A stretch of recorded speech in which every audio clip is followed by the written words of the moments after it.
By the way real estate के भी बहुत सारे ऑप्शंस हैं। यूएई के अंदर रहते हुए आप फ्रैक्शनल ओनरशिप ले सकते हैं।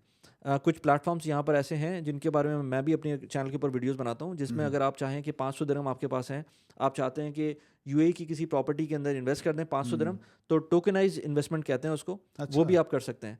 500 दिरहम हो गया, 5000 दिरहम हो गया, 5 लाख दिरहम हो गया। क्या प्लेटफॉर्म है उसके लिए? एक प्लेटफॉर्म है स्मार्ट क्राउड, दूसरा प्लेटफॉर्म है स्टेक का। ओके, एंड रिलायबल हैं दोनों? हाँ, रिलायबल, इतने रिलायबल हैं कि ठीक है, इनमें आपको प्रॉफिट्स अच्छे उस तरह के नहीं मिलते। अगर आपको खुद लेकर उस प्रॉपर्टी को इन्वेस्ट करके उस प्रॉपर्टी से रेंटल लेंगे, फर्ज करें आपको रेंटल रिटर्न मिलता है 7%, राइट। अगर इन प्लेटफॉर्म्स के थ्रू करेंगे तो आपको शायद 5% का रेंटल रिटर्न मिले। ओके। लेकिन इसका फ़ायदा ये है कि आप अगर फ़र्ज़ करें आपको पता है कि यूएई की स्टॉक, ये जो रियल एस्टेट मार्केट है, ये ऊपर जाएगी, राइट। तो आप इन प्लेटफॉर्म्स के अंदर इन्वेस्ट करें, 5000 दिरहम कर दें, 10,000 दिरहम कर दें, पर्टिकुलर आपको जो एक अपार्टमेंट है, एक विला है, उसके अंदर शेयर मिल जाएगा। अच्छा, Right. आपने पूछा रिलायबल है कि नहीं है, तो जो भी मैं अपने प्लेटफॉर्म पे बात करता हूँ वो हमेशा उन प्लेटफॉर्म्स की बात करता हूँ जो कि DIFC से, DFS से या अबू धाबी के अंदर रेगुलेटेड होते हैं। ओके। जब रेगुलेटेड प्लेटफॉर्म्स होते हैं तो उनका ऑडिट होता है और वो सारी चीज़ें प्रॉपर चल रही होती हैं। अच्छा, ये प्लेटफॉर्म काम कैसे करते हैं? जी। ये प्लेटफॉर्म बेसिकली काम ऐसे करते हैं कि आप एक प्रॉपर्टी है, लेट्स से 1 मिलियन दिरहम की प्रॉपर्टी है, सही। वो लिस्ट होती है इनकी वेबसाइट के ऊपर।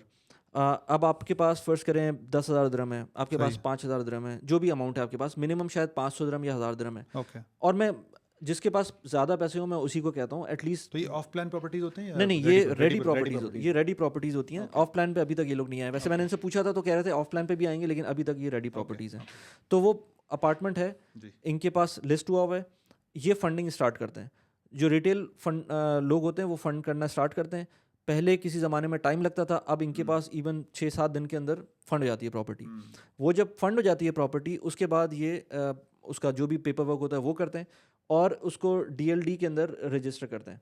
अच्छा, DLD के अंदर रजिस्टर जब आप करते हैं तो टाइटल डीड जो मिलती है वो एक बंदा होगा, 2 बंदे होंगे, मैक्सिमम 3 बंदे होंगे, इससे ज़्यादा का नाम नहीं आता। जबकि यहाँ पर जब आप प्रॉपर्टी मल्टीपल जब आप क्राउड फंडिंग करेंगे तो उसके अंदर 500 लोग भी हो सकते हैं, 300 लोग भी हो सकते हैं। नहीं, टाइटल डीड में नहीं होंगे, यही मैं बता रहा हूँ। तो वो क्या करेंगे कि वो SPV क्रिएट करेंगे, स्पेशल पर्पस व्हीकल। अब वो SPV होगा, एक डिजिट होगा, वो उस टाइटल डीड के ऊपर वो डिजिट लिखा होगा। ओके। उसको वैलिडेट करने के लिए DIFC का पब्लिक रजिस्टर है, उसमें जाएं, उसमें जाकर उस SPV का नंबर लिखें, आपको अपना नाम नजर आ जाएगा उसमें। तो ये इस लेवल के ऊपर काम हो रहा है। अच्छा, लेकिन उसका फ्लिप साइड ये है कि ये आप स्टॉक्स की तरह डील नहीं कर सकते। ऐसा नहीं हो सकता कि आज आपने खरीदी कोई चीज़, उसको कल आपको लग रहा है कि बेच दूं, तो नहीं बेच सकते आप, क्योंकि ये पूरा प्रोसेस है। तो इसका जो बेचने का तरीका है वो ये कि या तो वो जो कंपनीज हैं ये इन प्रॉपर्टीज़ को सेल करें। और सेल उस वक्त होता है जब आप वोटिंग करवाते हैं और सारे इन्वेस्टर्स वोट करते हैं 50% से ऊपर, अगर कहेंगे कि आप सेल कर दें तो वो हो जाएगा। एक तरीका ये है। दूसरा ये है कि हर 6 महीने बाद इनकी एग्जिट विंडो खुलती है। एग्जिट विंडो में क्या होता है कि आपको ऑप्शन होता है कि आप अपनी प्रॉपर्टी लिस्ट करें, भले उसको सेम प्राइस पे ब्रेक इवन पे लिस्ट कर दें, भले उसको लेट्स से 10% इंक्रीज़ करके लिस्ट कर दें, भले उसको 10% डिक्रीज़ करके या 15% डिक्रीज़ करके लिस्ट कर दें। अगर आप थोड़ा सा है कि पैसों की ज़रूरत है तो आप पैसों कम करके भी लिस्ट कर सकते हैं। तो जो भी करेंगे, अगर कोई बायर मिल जाता है आपको तो आपकी किस्मत है, नहीं मिलता तब आपकी किस्मत है। तो ये वो लोग करें जो इन पैसों को 5 साल के लिए, 4 साल के लिए ब्लॉक कर सकते हो, क्योंकि इसमें आपको रेंटल रिटर्न भी मिल रहा होता है, महीने का रेंटल रिटर्न भी मिलता है। जब प्रॉपर्टी बिकती है तो उस टाइम पर जो प्रॉपर्टी प्राइस अप्रिसिएट हो चुकी होती है वो आपको रिटर्न मिल रहा होता है। लेकिन क्योंकि ये आप खुद नहीं कर रहे, तो जो चीज़ भी आप, जितना आप उसके अंदर थर्ड पार्टी को इन्वॉल्व करते हैं, उतना आपका एक्सपेंस बढ़ रहा होता है। तो इसके अंदर भी आपका एक्सपेंस बढ़ेगा। तो जो मैंने शुरू में कहा था कि अगर 7% का रिटर्न आपको ओवरऑल प्रॉपर्टी में मिल रहा है तो हो सकता है इसके अंदर 5% का रिटर्न मिले। लेकिन रिटर्न मिल रहा होता है, आपको रेंटल मिल रहा होता है। साथ साथ वो मसले भी होते हैं, फ़र्ज़ करें टेनेंट के साथ जो मसले होते हैं, मैंने इस पर वीडियो भी बनाई थी कि जैसे आपका कोई टेनेंट है, वो छोड़ के जाता है, उसके बाद एक टाइम आता है, 1 महीने आपको कोई नया टेनेंट नहीं मिला, फिर उसके बाद जब मिलता है तो रेनोवेशन की कॉस्ट होती है, वो सारी कॉस्ट भी इसके अंदर आती है। तो ये सारी पैरामीटर्स हैं जिसके अंदर रहते हुए आप इन्वेस्ट कर सकते हैं और आपको रिटर्न्स मिल सकते हैं।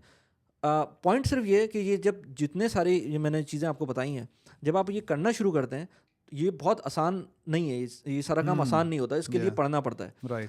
और लोगों को ये मुश्किल लगता है, लेकिन मेरे ख्याल से चीज़ें आसान होती हैं सिर्फ आपकी इंटरेस्ट डेवलप होना चाहिए। आप बहुत सारा काम करते हैं, हम इंस्टाग्राम को स्क्रॉल कर रहे होते हैं, टिकटॉक स्क्रॉल कर रहे होते हैं, बहुत सारी चीज़ें आप ये काम कर सकते हैं। अगर आपको मतलब अनप्रोडक्टिव चीज़ों को छोड़ के प्रोडक्टिव चीज़ों पे आ जाएं, हाँ पैसे बनाएं। पैसे बनाएं, और फिर पैसों बनाने को गलत ना समझें। फ़ायदा भी हो सकता है, हाँ, नुकसान भी हो सकता है, लेकिन उससे सीखना होगा। और शुरू में जब भी मैं कहता हूँ सबसे कि स्लोली एंड ग्रेजुअली करें। अगर आपने कभी स्टॉक मार्केट में इन्वेस्ट नहीं किया तो आपको 1 साल तो लग ही जाएगा उसको समझने के अंदर, सीखने में, समझने में। और 1 साल का टाइम कुछ ज़्यादा नहीं होता। राइट। और लोग 40 साल की एज तक कुछ नहीं करते और उसके बाद एकदम से जो मैंने यूट्यूब चैनल अपना 41 ईयर्स की एज में स्टार्ट किया था। सो सीखने की कोई एज नहीं होती है। एक तो मैं ये कहूँगा स्टेट ऑफ माइंड। हाँ, एज क्या है? हाँ, age is just a number. Age is just a number, exactly. और फायदा हो नुकसान हो उससे क्या मतलब, शेर भी है ना कि गिरते हैं शहसवारी मैदान जंग में। वो तो फल क्या गिरे जो घुटनों के बल चले। एग्जैक्टली। तो लोग इन्वेस्ट तो करें, कुछ स्टार्ट तो करें, और फिर जब इश्क हो जाए तो फिर आदमी सीखता ही रहता है। और इंटरनेट है, टेक्नोलॉजी का इस्तेमाल कर सकते हैं,